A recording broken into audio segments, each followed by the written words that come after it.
Shores comes set. The 0-1. Ground ball towards Dickinson. Flips it to Milam. The relay to first in time.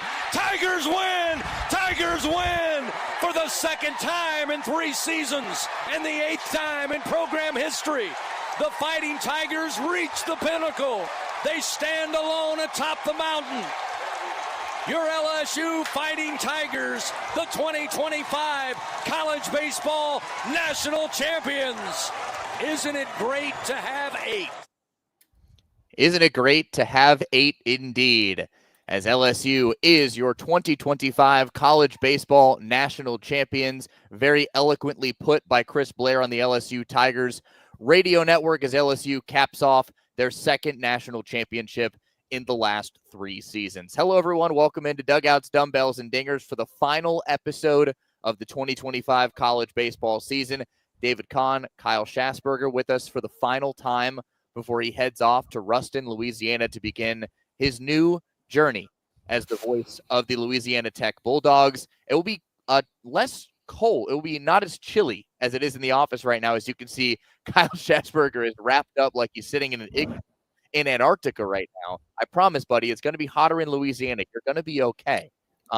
It's hot here. It's like 95 degrees outside, but you know, things are swirling with cold air every nook and cranny of this office. And yes, I have an old seeing where the logo is. I think I'm sitting on it. I've got an old IMG black blanket on me. And you better believe this is coming to my new office in Ruston on the campus of Louisiana Tech University. Happy to be with you, man.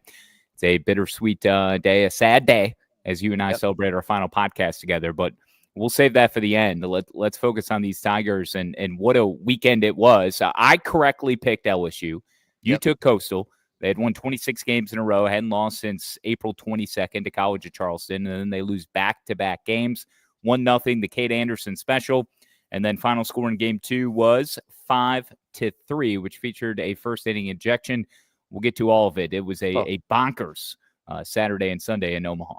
Yes, it certainly was, and LSU goes 5-0 at the Men's College World Series, the first team to do that since Florida back in 2017. It is the 6th consecutive year that an SEC team takes the College Baseball National Championship. You just can't beat them. You can't beat the SEC. This is the best chance anybody ever had. They had 2 teams in the College World Series. That only one was going to get out, if any. One did, but one never lost, and it was LSU. After they walk off Arkansas on Wednesday, they get 2 days off. Cade Anderson, Anthony Ianson, way too much for Coastal Carolina to handle. LSU got just enough offense in Game 1, the Stephen Milam RBI single, and then Game 2, a couple of 2-run singles from Chris Stanfield and Derek Curiel to win it 5-3 with a 4-run 4th inning. But really, LSU used 3 pitchers on the weekend: Anderson, Ianson, and Shores, who very appropriately closed it out. We all know his story: 18 months of rehab after being a weekend starter in the 2023 National Championship team as a freshman. Rehabs, gets to close it out for his second save of the year and make Tiger Town Title Town, as Carl Ravage aptly put it at the end of the Men's College World Series back on Sunday afternoon. But yeah, it was certainly a wild weekend, certainly one not without storylines and a lot to talk about. I think let's just start here. 4 years ago, when Jay Johnson became the head coach at LSU, the expectation was national championship immediately, right? That was the thought. He comes over from Arizona, and they're like, all right, well, his first year at Arizona, he took them all the way to the College World Series finals. They lost to Coastal, but he's right there. This is a national championship winning head coach. He comes in 2022 is I don't know if I want to say down year for LSU, but they don't win at all. And fans are irate. They're like, what's going on? Are you kidding me? Like, they're up in arms. And then he quiets all the noise, wins it in 2023. That thrilling game in the 11th inning with Tommy White hitting the walk-off homer for Wake Forest to send him into the finals, and they win it over Florida. 2024, doesn't happen.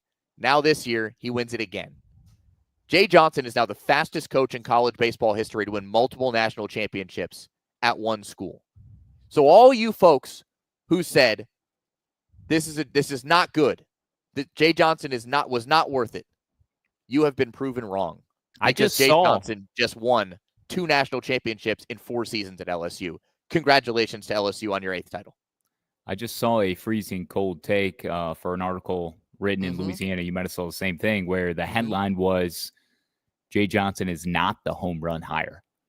Well, he is everything of the home run hire and more that anybody could have imagined. It's beyond imagination when you think about this program and LSU, the stranglehold that it has on the sport and had for some time.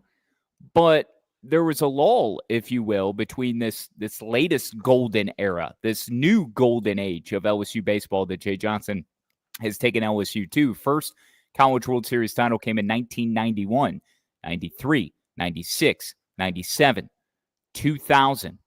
But then 2009 with Paul Mainieri, that was the only title that they had won with Paul. Now, they lost in the finals to Florida. By the way, 6 straight SEC, as you mentioned, Kahn, but 7 of the last 8 when you go back to LSU's title in 17, or Florida's title over LSU in 17, Oregon State winning in 18, and then Vandy in 19, starting this run of 6 consecutive Southeastern Conference champions in baseball. So you had 91, 93, 96, 97, 2000, 09. Now, 2023 with a super team just littered with mega stars, and then this 2025 team that does it much differently than the 23 team, a team that seemingly got better as the season wore on. Jay Johnson talked a lot about, look, our training was in the regular season. Every single week we were building, we were becoming more together. He spoke a lot about the togetherness of this team. They didn't have like some massive superstar on the hill like a Paul Skeens or a Dylan Cruz with the bat. Hell, Jared Jones struck out 5 times, I think, on 2 different occasions in the last like week and a half, you know? But if it wasn't Jared Jones, it was Stephen Milam coming through. And he had that big RBI in the first inning of the Cade Anderson game on Saturday. Up and down 1 through 9, they were so bad outside of Michael Braswell. But how poetic was it for him to finally get a hit on Sunday, too, and end his 0-for streak in Omaha? I mean, the dude was batting like 185, I think, before he had gotten that hit on Sunday. But his glove was impeccable. You needed that guy at third base, and he was tested and delivered time and time again throughout the entire postseason, throughout the season. You understood why Braswell was in the lineup for his glove. But 2, to apply or execute a sacrifice perfectly, beautifully, to know that you can trust him to make the right play. This lineup, this staff, the pieces that were in place, this might be, it's prisoner of the moment, but really think about it. How much easier, and I say easier, considering the names that I had mentioned from the 2023 team to this team that was youthful. Sure, it had a lot of transfer portal additions. It had a couple of mainstays, but it had guys who had to really bide their time. And Cade Anderson was one of those guys too. Ethan Fry. There was nowhere to put him in the lineup in 2023. He was hurt most of last year. This is a majestic job by Jay Johnson, and he hasn't been here for what seems like 5 minutes at a place that has so much history and is the standard, and LSU just continues to win and win in new ways. And it's a phenomenal job by the Tigers. Yeah, Coastal, you had a great run, but I think what Jay Johnson has done, nothing can be more emblematic of the way this team did it this year, because I never would have thought. And Jay even said they were preseason, I think, number 3. Jay had said, I don't know for the third best team in the country. Like, he was not gung-ho on this squad. But now look what they've done here in 2025. Their motto all year was tougher together, and they were tougher together against Coastal Carolina over the weekend to win the college baseball national championship. You bring up the national titles that they had won through the 90s and the early 2000s. I saw a great stat put out by the LSU baseball recruiting Twitter. They are the only D1 school or professional franchise among Big Four sports with 8 national championships since 1990. Isn't that crazy? Baseball school. Yeah. LSU, baseball powerhouse, as they call themselves. There will be a new billboard beyond Alex Box Stadium in right center field. That will be happening. The Intimidator. That will be updated with the 2025 national title. There will be a national championship celebration Wednesday night at 7 p.m. Central at Alex Box Stadium. That's when you can celebrate the Tigers' national title if you live in the wonderful city of Baton Rouge. LSU just littered with talent. The all-tournament team, you mentioned some of these guys. Jared Jones, Stephen Milam, Cade Anderson, Derek Curiel, of course, with some massive hits throughout the entire NCAA tournament, especially in the Men's College World Series. So those 4 are named to the all-tournament team. As LSU wins their final 8 games, they didn't lose after beating Little Rock in that decisive Game 7 in the Baton Rouge Regional. So just a phenomenal job up and down the lineup. Jay Johnson, Nate Yeske, that entire staff putting together just a awesome run for the Tigers, who, like you said, nobody in the preseason was like giving LSU a chance. They're like, oh, they're number 3. Great. That doesn't matter.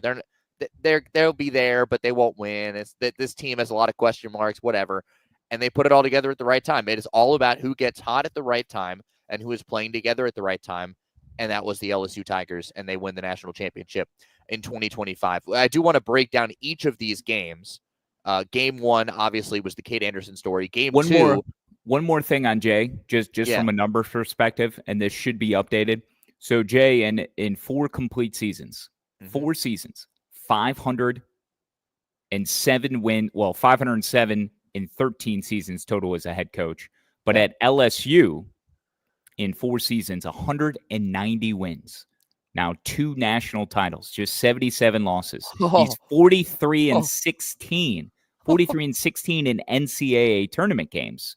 Wow. And 26-7 with the Tigers overall. So 43-16 across his 13 years, 26-7 in the NCAA tournament with LSU. And in the College World Series, Jay Johnson now 16-7 all-time across those 13 years. Again, spent time at Arizona, took Game 1 against Coastal Carolina in 2016 before losing. 5-5 at Arizona, and now 11-2 in the College World Series at LSU. 11-2. Wow. That's amazing. 11-2 in Omaha. And you said he's 26-7 in NCAA tournament games. So think about that if you're an LSU fan. He's played 33 NCAA tournament games in 4 years. There's schools that haven't played 33 NCAA tournament games ever. No. Like that. That's amazing. Well, that's a great stat. Way to find that one, Shass. Well done on your way out the door on your Swan Song podcast. Just trying to contribute, man. Just trying to contribute. Trying to not let you down. I appreciate it. One final time. All right. Let's talk Game 1 first before we get into what was unfortunately stolen by the show that we had in game number 2 before LSU won the title. Game 1, LSU wins 1-0. First time ever that LSU has a 1-0 win in the postseason, by the way. It's the Cade Anderson show. He was sensational. 9 innings, 3 hits, 5 walks, 10 Ks, 130 pitches, the 3rd ever shutout in the Men's College World Series finals, going back to 2003. That's when the finals started. You had Kevin Abel at Oregon State with 2018. Fittingly, who was the pitching coach? Nate Yeske. And then J.C. Cloney for Arizona in 2016. And you know who the head coach was that year. Jay Johnson, Nate Yeske. No ball. All right? Duh. Freezing cold take. But anyways, Cade Anderson, dude, what more can you say? He was otherworldly on Saturday. Cade improved to 12-1 on the season. 3 hits, 10 strikeouts, did walk 5. Complete game shutout, 130 total pitches. That guy was, there was thought after he ended the 8th inning, okay, he's done, right? Like, turn it over your bullpen. I don't know why anybody would ever thought that. Like, this guy was not coming out of that game. This guy was not coming out. And he shoved. He showed out in the best of ways on the biggest stage. And I can't help but go back to Hoover and what we saw from LSU and what appeared to be very unconventional when they went from Cade Anderson to Anthony Ianson. And, you know, LSU ended up winning that game against Texas A&M in a bonkers fashion, not to relitigate that whole week or that night. But then they lost in game 2. So they were 2-done in Hoover. But still, like, listening to Jay following Cade's performance, where I think he struck out like 10 of the first 11 or 10 of the first 12. I mean, it was something insane. And then for Ianson to come in, get into trouble, work his way out of trouble, and hear Jay just laud both of those guys. Like, Cade's the number 1 pitcher, top pitcher, best pitcher in the country. And then coming and interrupting our post-game interview with Gabe Genovese on the field with Ianson. Yes. And Jay gets in there and says, this guy's the best pitcher in the country. Like he waffles, but he doesn't. It's like 1A and 1B type thing between Cade and Ianson. And what a freaking luxury to have these two dudes on the same team. There was a graphic at one point, and I don't know if I can remember exactly some of the tandems and pairings, like Kumar Rocker and Jack Leiter are one of them, but like top 1-2 punches of all time. Garrett Cole, UCLA. Who was his? Was that Trevor Bauer? Was it Garrett Cole and Trevor Bauer? I can't remember. But like there's a handful of schools where going back the last 30 years, we can come up with some pretty, debilitating 1-2 punches when it comes to the offenses and how they view those guys and how unhittable they are. And I don't think it is being prisoner of the moment. I mean, you look at the numbers, you look at what these two guys have done all year, and Cade goes 12-1. Ianson did get the win, 12-2. They're combined 24-3 this year. Mm-hmm. And they're each over 140, 150 strikeouts. I know Cade was over 150. Cade led the country. Yeah, it's insane, man. The embarrassment of riches. And people are going to love to hate LSU because of that. It's, this well, the New England Patriots stigma, when you're the best and how people are rooting for your failures, or they think maybe you're cheating, or maybe you're leveraging, things, or making the most of certain resources or opportunities that maybe the little guy or programs that are big but don't have the opportunity to cash in on. Well, newsflash, it wasn't always like that. It's only been since 1990. It was a long buildup that was engineered by Skip Bertman more than anything. And I love after game 2, even after the ejection, we'll get to it, but Bertman wanted a moment with Kevin Shaw, and they were on the field together because Skip Bertman wanted to embrace Kevin Shaw and his team, and certainly I'm sure offer his condolences in many ways, or lack of support for what had ensued earlier in that game. But LSU has earned that right. They have built themselves into the self-proclaimed powerhouse that they utilize as their moniker and as their MO. Appropriately so, given they've won 8 titles all since 1990. But they've recruit nationally. They've got the West Coast flair. Derek Curiel is from California. They get into the portal. Yes, they have NIL money, but they have all of this because they've built a brand and a program. And yes, it's a big-time university with deep-pocketed boosters and NIL resources, but they've leveraged them because they've earned that right. So you want to hate them? Hate them, fine. But like, wouldn't you rather be in their position than somebody else's, or at least be in a spot of power where you can try to use them as the mold to mirror yourself after? And that's what they are. They are the standard. Other teams in the SEC and beyond. This isn't just, I know the SEC has dominated the sport 6 straight, 7 out of the last 8. Well, this is a challenge to everyone else to come up and try to overtake them.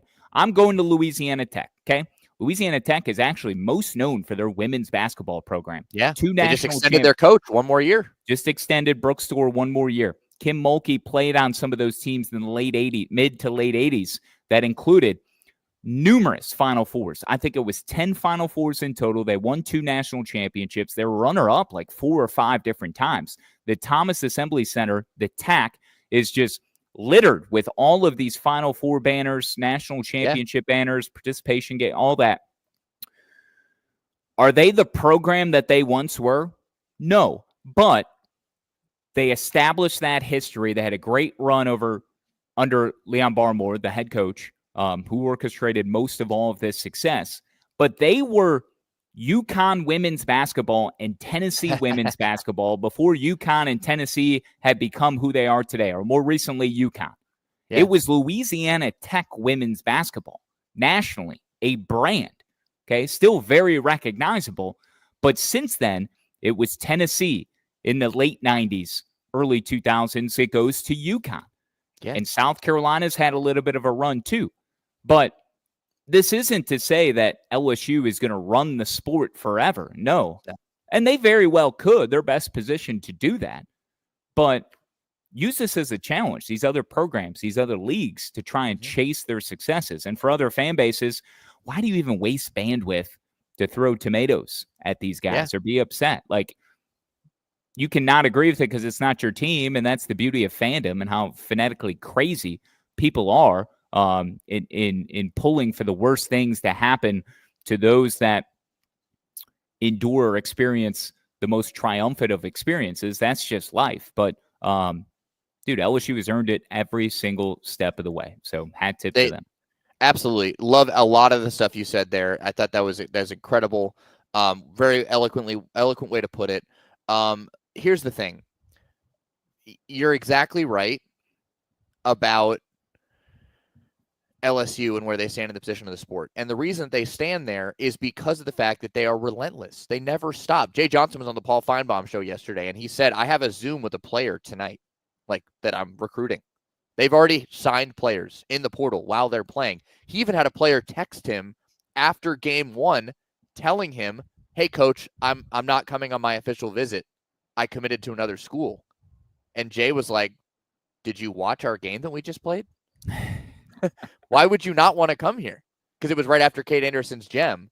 And so, but they are relentless, dude. They never stop. Jay Johnson just won another national title, and the next day he's like, oh, yeah, I gotta talk to a player. I gotta keep this up. Like, they're gonna lose a good portion of this team, right? Yeah. So you got to rebuild, and they rebuilt this year, and they won a national title. So yeah, why would you not want to come to LSU? Why would you not want to go to the SEC? Honestly, because they've won 6 straight national championships. 0 for 9. So game 1, I do want to say, and you might be going there. I think Coastal was 0 for 9 with runners in scoring position. Mm-hmm. That also just speaks to the dominance of Cade Anderson. Yes. Absolutely. Before we get to game 2, I want to give Cade Anderson the flowers he deserves officially by naming him the final Borgo Ball moment that delivered. All right? That is Cade Anderson.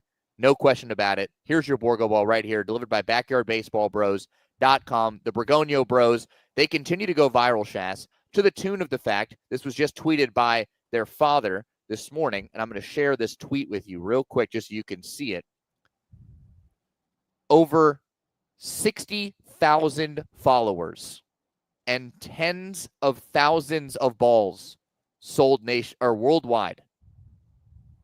Worldwide. They've made it to Australia.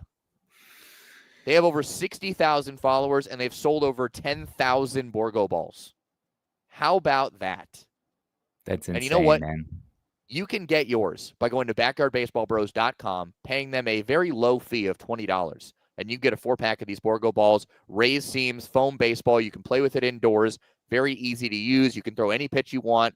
There's games being developed with Borgo balls right now with different kind of scoring rules. It's awesome. The Borgonio Bros have struck gold. We are proud to have them as a partner of Dugouts, Dumbbells, and Dingers.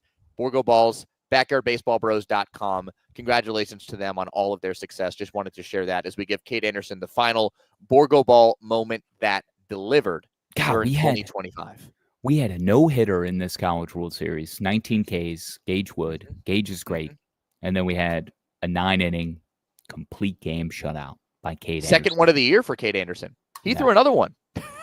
But third ever in the Men's College World Series. Impressive. All right. Game 2. BackyardBaseballBros.com, by the way, you can see the Bubblegum Blast they're continuing to promote. Not officially available yet. Yes. However, there will be another, the originals there, the OG, but the Bubblegum Blast limited edition will be available soon. I did bust out the Borgo Ball OG and my buddy Dustin's on Friday.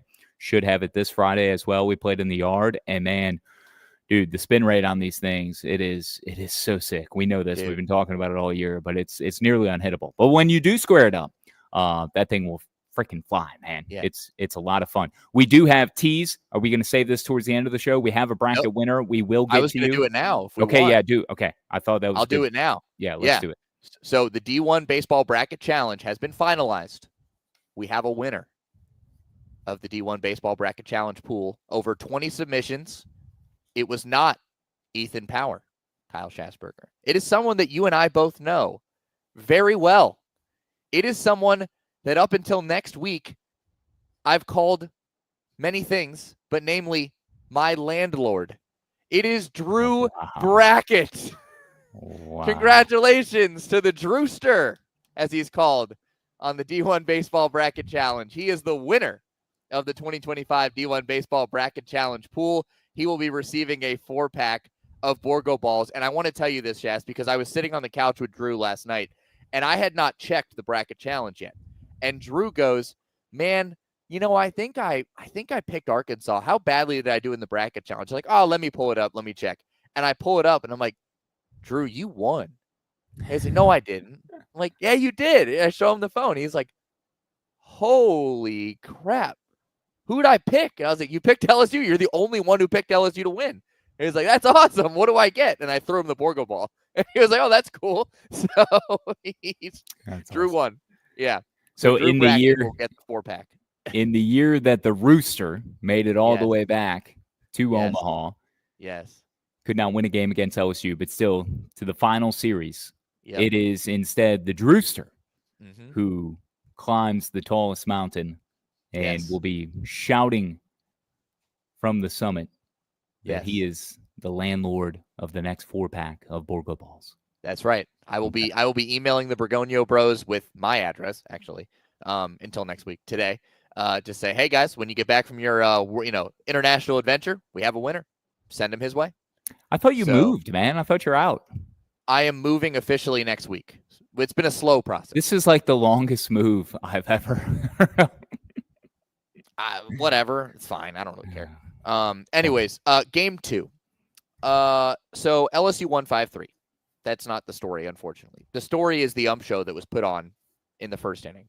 So let's give the context, and then we'll play Kevin Schnall's entire post-game comments on the ejection. So this all started in the top of the first inning, actually, with words being exchanged between LSU's coach and the home plate umpire. Yeah, Josh Jordan, right? Yeah, Josh Jordan. And it boiled over in the bottom of the first inning when there was a missed call on a ball that was called a strike, and a missed call by our home plate umpire Angel Campos, who, by the way, was actually the same umpire that threw out Cam Canarella last year in the NCAA tournament. Yeah, so this dude was already blacklisted from Major League Baseball. Correct. Yes. And found himself in college, and he's been the center of scrutiny and controversy and quick trigger and all of that. That's been his MO. Yes, correct. So he misses a call, and Kevin Schnall from the dugout, barks, and Angel Campos apparently warned him. Kevin Schnall didn't hear it. So Kevin Schnall saw him turn towards him, didn't hear it, came out of the dugout to continue talking. Then he heard the warning from Angel Campos, and Kevin Schnall, as we all saw in the video, said, "For what?" And Angel Campos turned toward him and said, "For arguing balls and strikes. Don't do that." And Kevin Schnall responded, "You missed 3." Yeah. Meaning you've missed 3 pitches, balls and strikes. Now, I will say, the NCAA does have a rule that says you're not allowed to argue balls and strikes, but that's a bunch of bullshit. So whatever. I don't think we need to lay it out any more beautifully than what Kevin Schnall does actually with his post-game remarks. So we'll just pick it up from there. The long and end of it is he gets ejected. First base coach Matt Schilling also gets tossed. 2 fingers are thrown up by an umpire that does fall. Okay. But I'll let Kevin Schnall describe it for you. And Coastal had to play that entire game because it was the bottom of the first inning. It was the 28th pitch of the inning after a stolen base at second is when all of this ensued. And here's Kevin Schnall following the loss to LSU. There's 25,000 people there, and I vaguely hear a warning issued. As the head coach, I was assistant for 24 years, and as an assistant, you're almost treated like a second level citizen, and you can't say a word. Now, as a head coach, I think it is your right to get an explanation of why we got warned. And I'm 48 years old. I shouldn't get shooed by another grown man, right? So when I come out to ask what the warning is, a grown man shooed me. So at that point, I can now hear him say, it was a warning issued for arguing balls and strikes. And at that point, I said, because you missed 3. At that point, ejected. If that warrants an ejection, I'm the first one to stand here like a man and apologize. 2 words that define our program are own it. And what does that mean is you have to own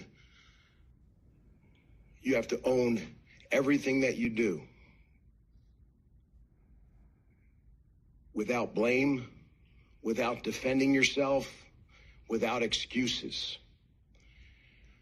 If you guys watched the video, there was a guy that came in extremely aggressively, tripped over Campos's foot, embarrassed in front of 25,000, immediately goes 2-game suspension and said, bumping the umpire.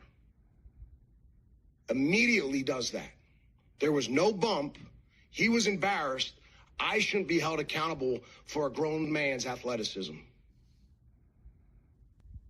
They'll retract it, though, because now it's excessive. And the reason why it's excessive, because I was trying to say, I didn't bump him. It is what it is. But if that warranted an ejection, man, there'd be a lot of ejections. As an umpire, I feel like it's your job to manage the game. The national championship game with some poise, some calmness, and a little bit of tolerance. Yeah, I think that's a perfect statement by Kevin Schnall. I'll be perfectly honest with you. I think he laid it out expertly, and I think he's exactly right. There's a bunch of things in there that we need to unpack. First and foremost, Kevin Schnall getting shushed by an umpire for asking what the warning was for. You can't do that. You have to at least tell him what the warning is for. And then after he tells you what the warning is for, Kevin Schnall didn't curse, which, by the way, the official statement from the NCAA said he cursed. He didn't curse, at least not that we saw on video. He said, you missed 3 pitches. There's no curse word in there. Everyone can read his lips on the video. There's no profanity. The statement from the NCAA said he used profanity and was warned for that, and then used profanity again. Well, there's no evidence of that we've seen. So I don't know what the heck that was about. Number 2, the shoving the umpire. Kevin Schnall didn't touch the umpire. This first base umpire came weaseling his way in to try and separate Schnall from Campos and fell because he tried to squeeze his way through the 2 guys and fell. Kevin's hands were at his hips the whole time. And there was another shoved him, touched him. There was a third umpire. They got tangled together and he tripped over his own feet. That's what happened. We can all see it on the video.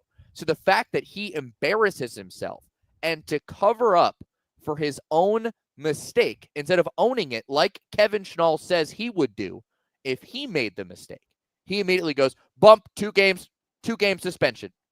And it's like, dude, really? Because you've ejected Kevin Schnall from this game. So now you're saying if they win, he can't coach in game 3 and the opener next year? Like, come on, man. Have a little class. Have a little restraint.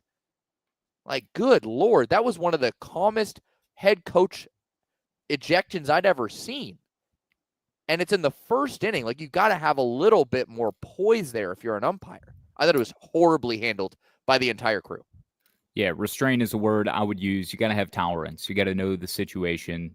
You got to understand that, hey, this is for a national championship, and you've got to tighten up the screws when it comes to your quick trigger, maybe that you would normally have.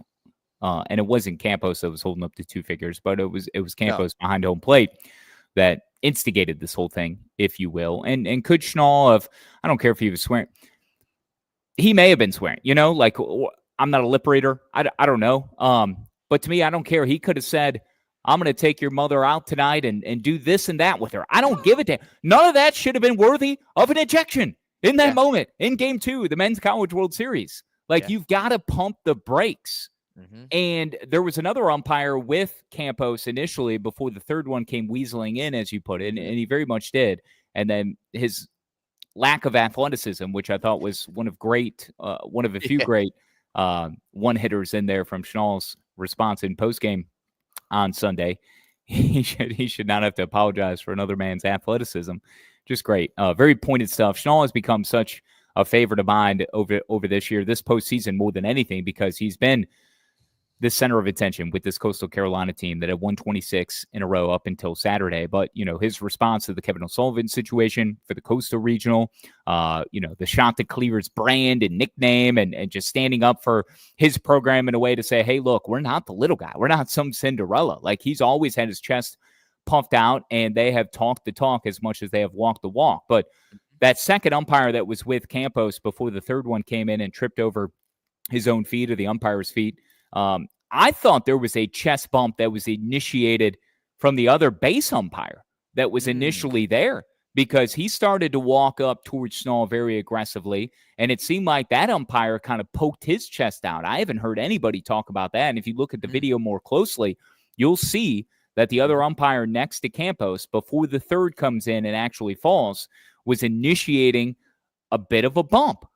And at this point, it's like, this is so off the rails, and this is becoming such a black eye on the sport that it made you sick, because we've had several postseasons now here consecutively that have been marred by some sort of an ejection that was egregious and totally unnecessary. Like, know the moment of the game, the stage of the year, what is up for grabs, what we're playing for.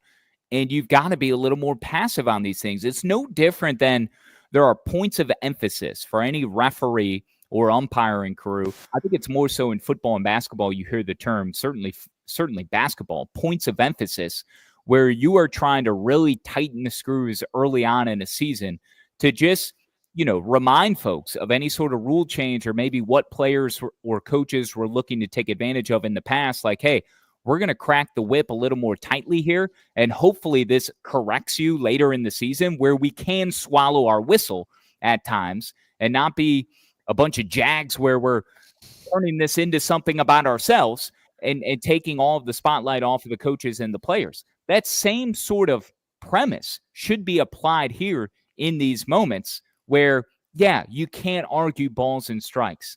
I get that. Schnall, if anything, was asking for a little more clarification when he said, why have you ejected me? And then the umpire, Campos, says, well, you're arguing balls and strikes. And then Schnall's like, why? Because you missed 3? Yeah, that was a little like childish, in terms of a response. But like, we've all been there with our frustration and how we're going to respond in the heat of battle and in the moment. It wasn't like some new set of circumstances from what he was initially ejected for. He was just looking for the clarification on what exactly ball or strike or whatever it was might have been missed. So, you can't have that. The flip side is Jay Johnson, though, the game before, you may know where I'm going with this, with Daniel Dickinson, when he got reviewed the ball 4 on a 3-2 count when he got hit on the elbow guard, and then they reviewed it, and they ruled he would be out and that he leaned into it or whatever. Also a bad call. Whatever the analogy was. Yeah, a brutal call. It was a 1-0 win for LSU, so it didn't matter. But there was an opportunity there where Jay Johnson could have argued something. And Jay was asked about it after the game, after game 1. And he had said, look, I know the rule. Like, I can't go out there and argue a review after something that's reviewed on film. I simply came out there just asking for clarification, which I think is good on him to at least make himself known and to voice his displeasure in some way. He's not coming out fiery to argue anything, but he got the clarification he needed. He just wanted them to say it to his face versus announcing it to a crowd of 25,000 and a national audience on television. But Jay said afterwards, he's like, look, I knew that my team needed me. They needed me to be poised in that situation. So he was not going to jeopardize his presence in that ball game and was very cognizant and very aware of the stakes in that moment. I think for Kevin Schnall, if he could do it differently, he would do it differently and not race out. Race might be a strong word, but march out of the dugout the way that he had done so, and then had the smart aleck comment because you missed 3. Schnall probably would have that back if he could in hindsight. However, it doesn't take away from the ludicrous nature of this entire thing where this umpire has got to be better. Why is he doing the Men's College World Series. That guy should never ump a postseason game ever again. Sorry, SWAC, but he should be relegated to your league. Earn your lumps, buy back some goodwill and support, but you should not be doing a national championship game, let alone any postseason game, given what you did last year at Clemson with Florida in ejecting a time. We saw Eric Backett start the year with a 2-game suspension. Yeah, and now Kevin Schnall will. Yeah. And Matt Schilling, the first base coach, if he's still there, will be ejected for 3 games. Yeah. Because he got 1 for being ejected, as is the rule for an assistant coach, and then he got 2 more for excessive arguing or whatever. I don't know. Is ridiculous. I agree with you. Kevin Schnall probably would have handled it differently now. But here's the thing. I am all on Kevin Schnall, all in on Kevin Schnall. I think he's going to be phenomenal at Coastal as the head coach.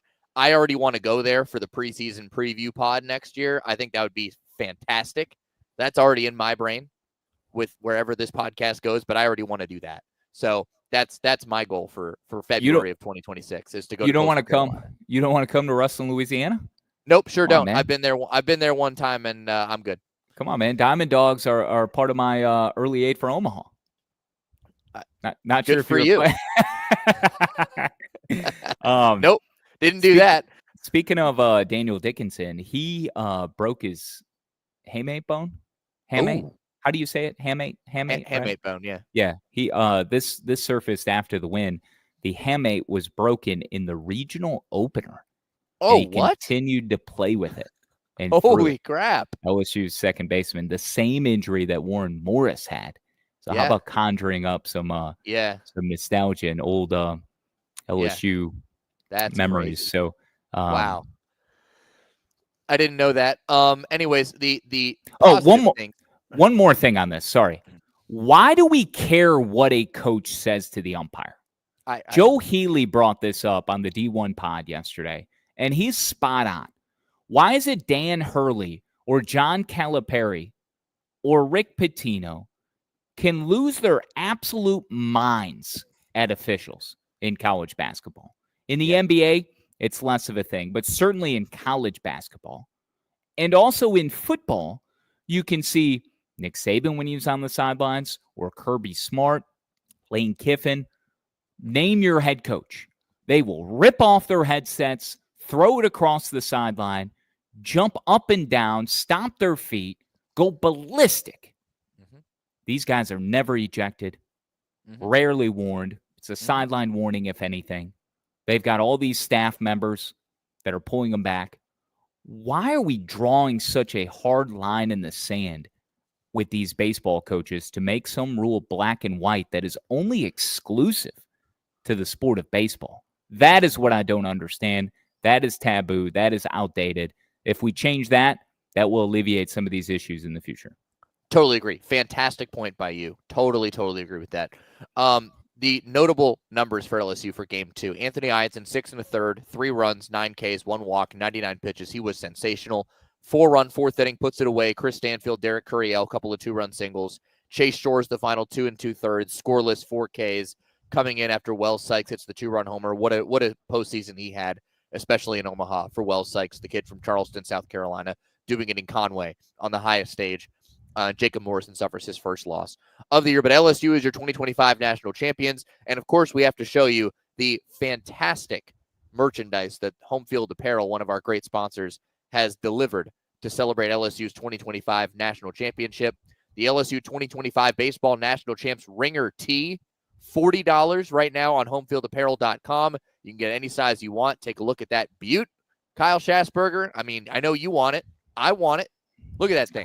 That is vintage and nice. I definitely don't want it. Us at Louisiana Tech don't care much for the school to the south, so I would have no use for that particular shirt. However, there are plenty of other options at homefieldapparel.com. 3D 15, get 15% off your order. And if you want that National Champs Fighting Tiger shirt, it is pretty stealthy looking.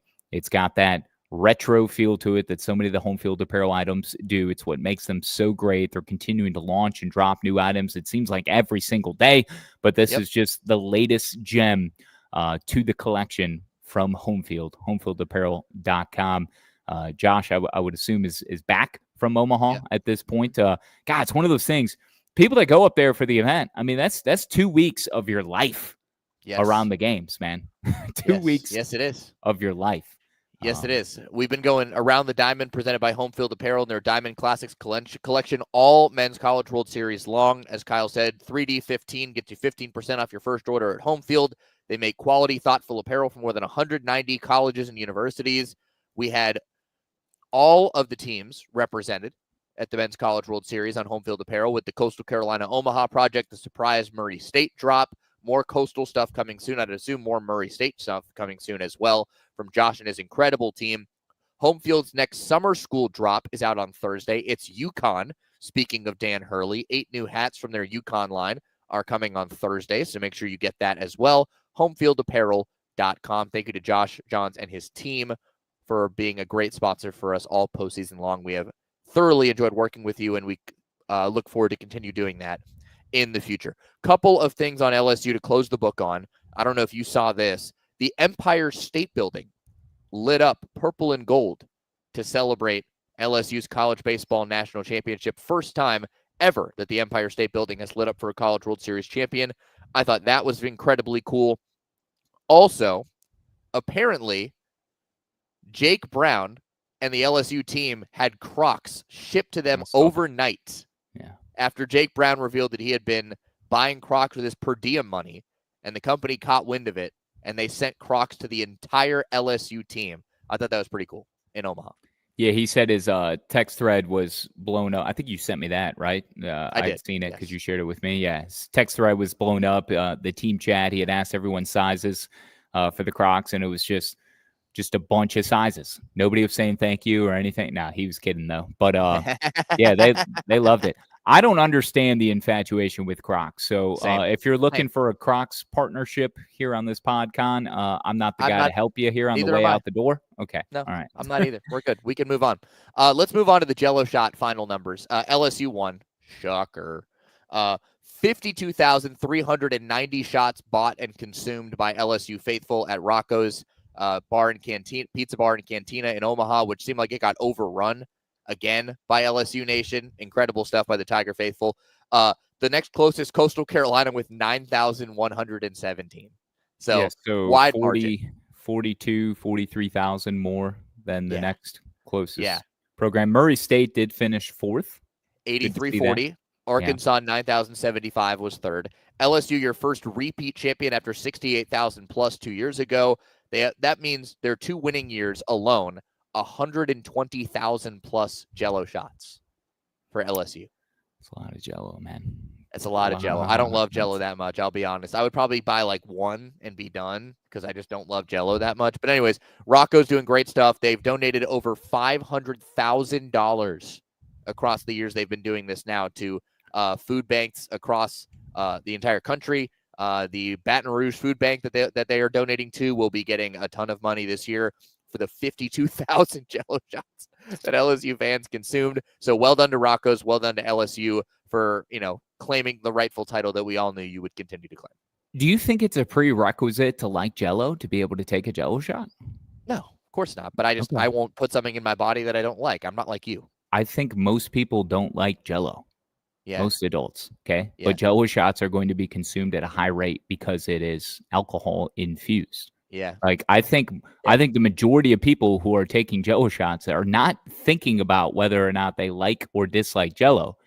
Mm-hmm. It's a shot of alcohol that's frozen over with a little bit of Jello on top. Like it's never been about the Jello. It's just the action. It's the activity. And it's a fun, cool, unique way of putting together a shot.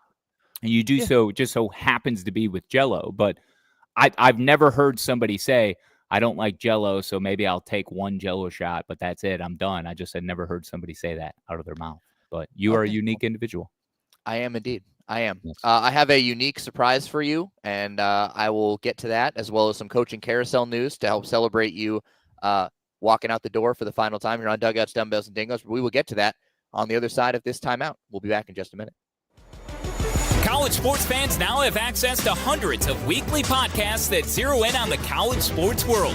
Now available in the Varsity Podcast Network and part of the new Varsity app. The app is free and available from wherever you get your favorite apps. Download the Varsity app today to have access to hundreds of national podcasts, as well as your favorite team-focused podcasts. The Varsity Podcast Network, now available for free on the Varsity app. Download from the App Store and listen today.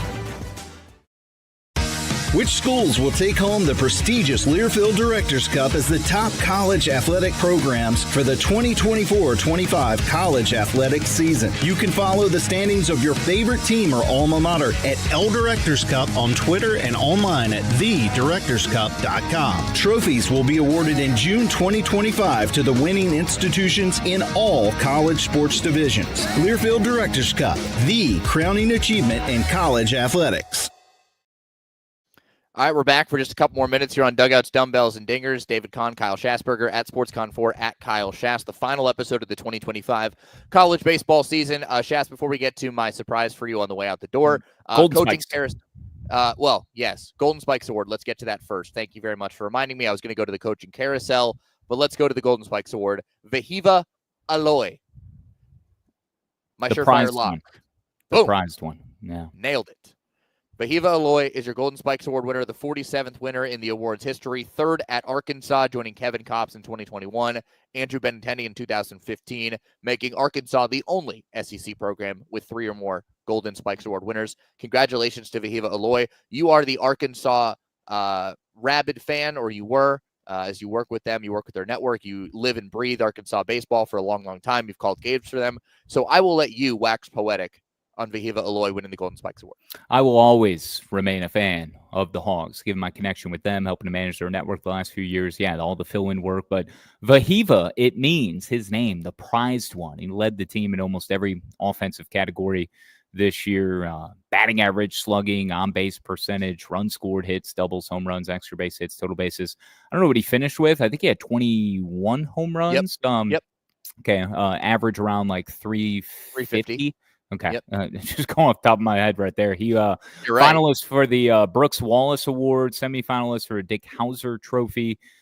What he's done with the glove, though, I mean, he is a magician. And, of course, he was scrutinized over the one play in the loss against LSU that we had talked about last week, where he went to get the sure out at third with the bouncing ball to his right. And could he have tried to turn 2? So, that will forever be debated, but shouldn't take away from what he provided with his glove at shortstop for his 2 seasons in Fayetteville since transferring over from Sacramento State. And offensively, the jump from year 1 to year 2 with Arkansas was incredible. SEC Player of the Year and your Golden Spikes Award winner in 2025.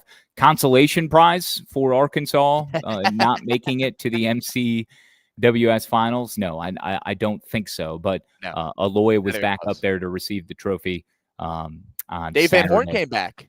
DVH he flew was in. Back. Yeah. He flew in to surprise him, which I thought was really cool. First Hawaiian to ever win the award, also for Vahiva Aloy.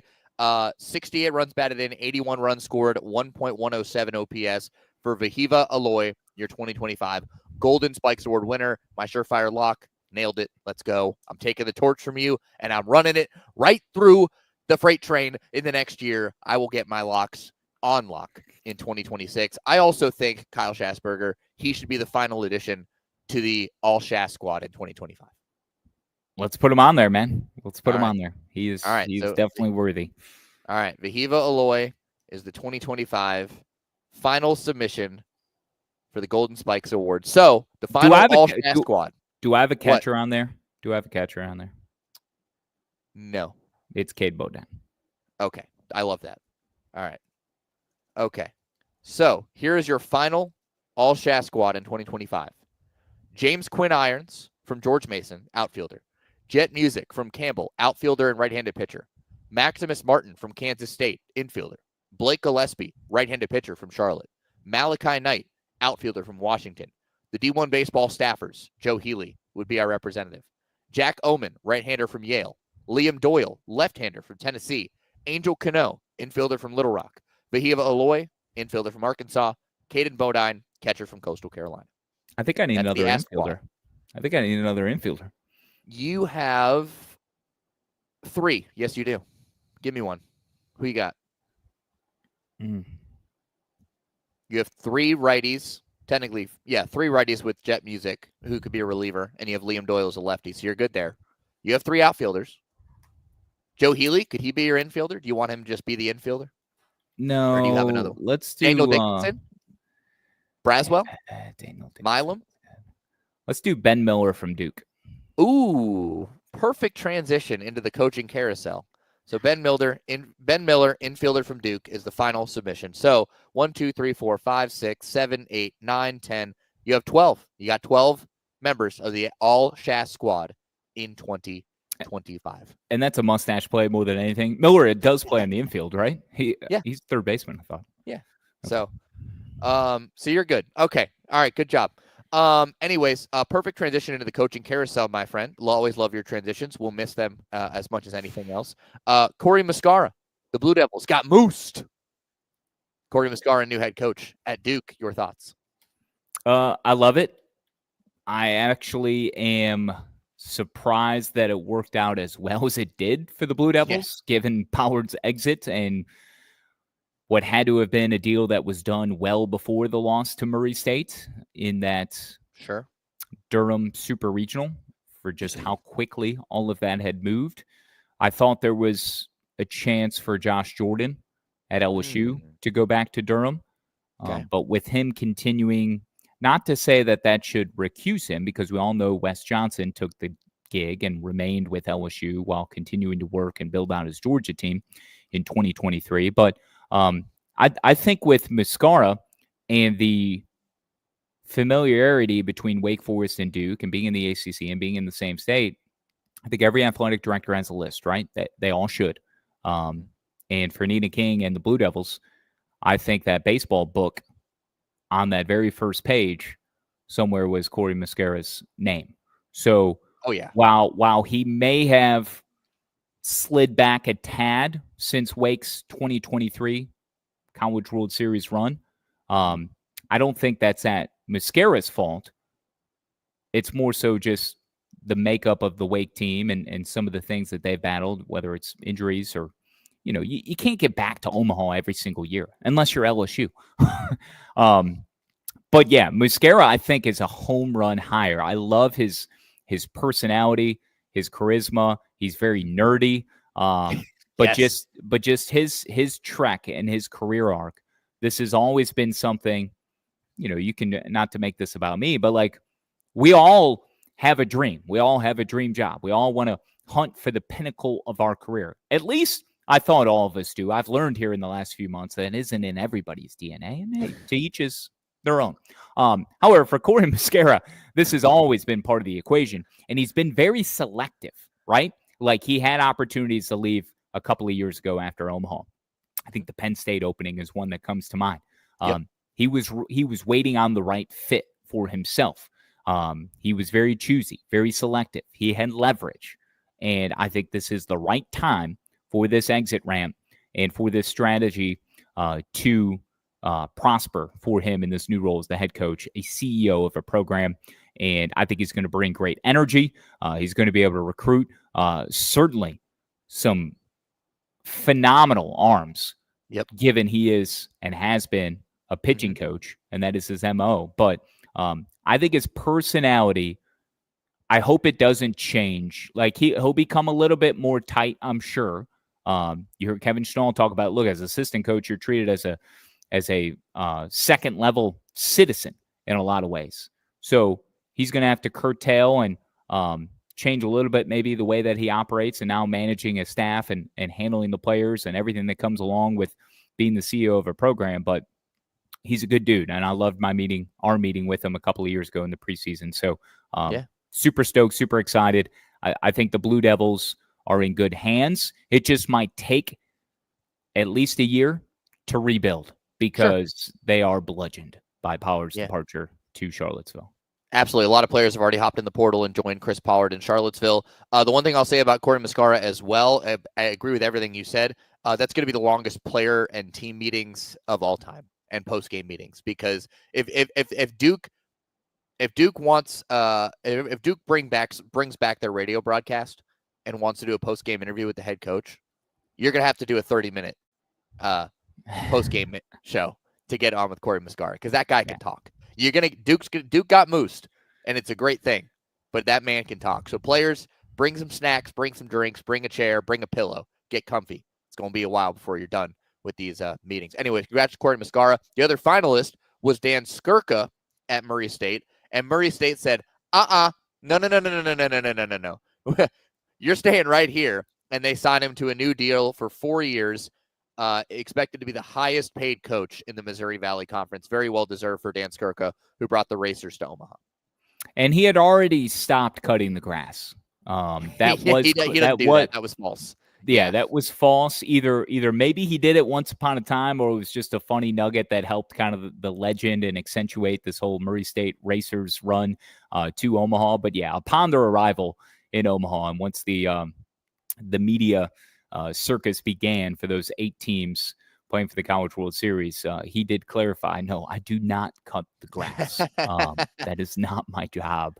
However, it's funny it's a better story if he did, right? But he most certainly will not be doing it moving forward. So I'm glad Murray State was able to get some funds together and lock him up. Not that there was at this stage of the postseason enough openings for him to really consider, because most of these things are all filled. But when you knock out Duke and then their coach leaves overnight, Pollard to Virginia, it seems like a pretty fitting succession plan to have the guy that beat you and cause your coach to leave to take over. So, but no, good on Murray State to keep them close. We'll see if they can replicate and use this momentum here moving forward. So. Yeah, I agree. Good on Murray State, and good on baseballbarbecue.com, because Baseball Barbecue, as you know, Kyle Schassburger, has just some elite grill tools and cutting boards. Here's the LSU stuff that they have celebrating the national championship. You got the cutting board. It's laser engraved.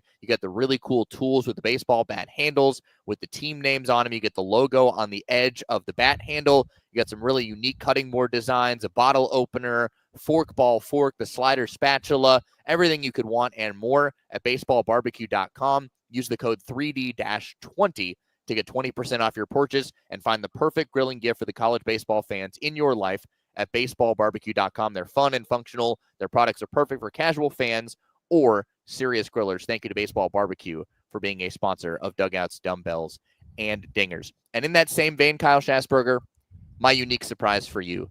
I need you to take off your headset, and I need you to go around to the other side of the showcase desk and find the box that's been sitting there the entire podcast. Oh, my God. Okay, I'll be right back. Okay.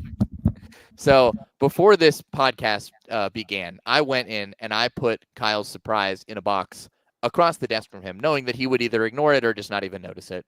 And it is a gift for Kyle. I don't know, where's he going? Kyle, Kyle's looking in the wrong area. Kyle's being a dingus. He's looking in the wrong area. He doesn't know where to look. Oh boy. I put it on the exact opposite side of the desk for him. He obviously didn't see it.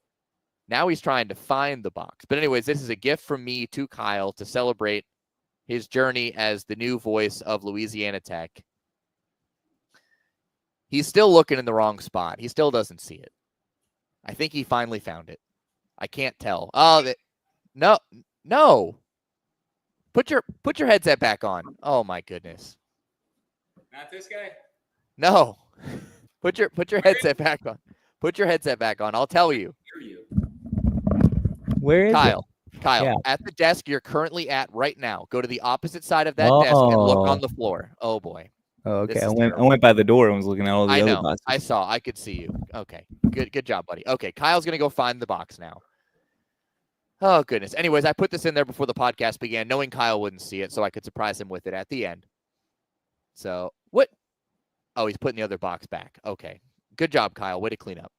So anyways, this is my gift to Kyle to celebrate his ending of his tenure as a co-host at Dugouts, Dumbbells, and Dingers, and moving on to become the new play-by-play voice of Louisiana Tech when he's moving to Ruston next week, actually. All right, he found the box. There we go. I don't know how I could have made my instructions any clearer, but you found the box. All right, Kyle, so this is my gift to you. I was just telling the listeners, this is my gift to you to celebrate you becoming the new play-by-play voice of Louisiana Tech with some help from our friends at baseballbarbecue.com. Go ahead and open up that box. Oh, really? And let us know, show off what's inside. Oh, you didn't. I sure did. You didn't. Yep. You did. I did. You did. Look at that. Yep. Look at Louisiana that beautiful Tech cutting board. Oh, the outline of Louisiana with the power T for Tech. Yep. Absolutely. Gosh. Look at this. Look at it. There it is. Clean as beautiful. ever. Oh, it smells so heavenly. Oh, I just want to breathe on it. I just want to breathe on it. I want to inhale it. Man, the laser engraving. This is such high quality craftsmanship. So that's the cutting board. Yep. But then we've got a set of some tongs. Oh, it's all here, man. I got you the silver slugger set from Louisiana Tech. Oh, goodness. Look at that. Yep, there it is. La Tech Bulldogs right there. There you go. And show the logo on the end of the baseball bat. Oh, yeah, you can't see it on the tongs, but show the other one. You can't see it on the tongs. Yeah, show one of the other ones. Gosh. Man, this is so exhilarating. Look at that. There it is. There's right the Louisiana Tech logo, that interlocking T and the state of Louisiana L with the pitchfork. They're the fork, poker, whatever the thing. I don't know what it's called. Yeah. The fork, I think. Yep. Yeah, there you go. Fork. Anyways, thank you to Brett Mandel. Did help me out. Got this to me on time. I emailed him and said, Brett, I need this by June 27th. Otherwise, Kyle will not receive it, and he will be gone. And he said, I got you. And he got it to me yesterday. It got here yesterday. That's so it beautiful. got here just in time. So thank you, Brett Mandel, Baseball Barbecue. We love you. Kyle Schassburger, enjoy. Thank you, Brett. Thank you, David. Very thoughtful of you. I shouldn't have expected anything less, man. I knew you always take care of me, man. You always have. And while I might want to take you out back and beat you senselessly, every single day it crosses my mind for something that you do or say. I just want to big brother you at every turn. I am deeply, deeply appreciative of everything you've done for me personally, professionally, being there, helping to build this together inside these walls, outside these walls. Yeah, you annoy the living crap out of me so much. And the more time we spend together, the more I want to get away from you. Okay. But that's part of brothers. It is a love-hate type thing. But at the end of the day, we're all pulling the rope in the same direction. And I wouldn't be here today. I wouldn't have the successes that I have today and the journey I'm about to embark upon this next chapter if it weren't for you and your support and everything you've done to help uplift me throughout the years. So again, thank you, man. I will miss the hell out of you. I'll miss the hell out of our consumers, our viewers on the YouTube channel, the OG listeners on the College Sports Now feed. Dugouts, Dumbbells, Dingers is not going anywhere. You are in good hands with David Kahn. I'm sure you will have, given the eager and over-anxious individual that he is, that shoots for the stars and loads his plate up with way too. I just learned today this guy's going to take over being the notary public of the audio division here at Learfield, which is something I am relinquishing with my exit. And again, why should I not be surprised that this guy's trying to put one more thing on his plate when we got enough changes going on around here?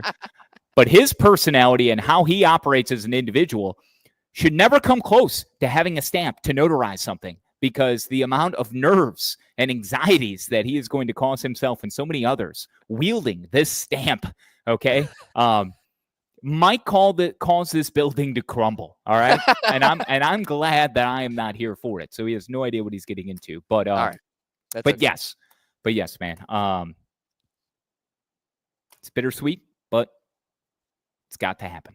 I'm gone. Yeah, it certainly does. Well, I will appear, right, talking Tech baseball, G6, whatever it is, Conference USA baseball, at any opportunity where our schedules can line up. I look forward to coming back on, maybe as part of a preview, but certainly a couple of times throughout next spring.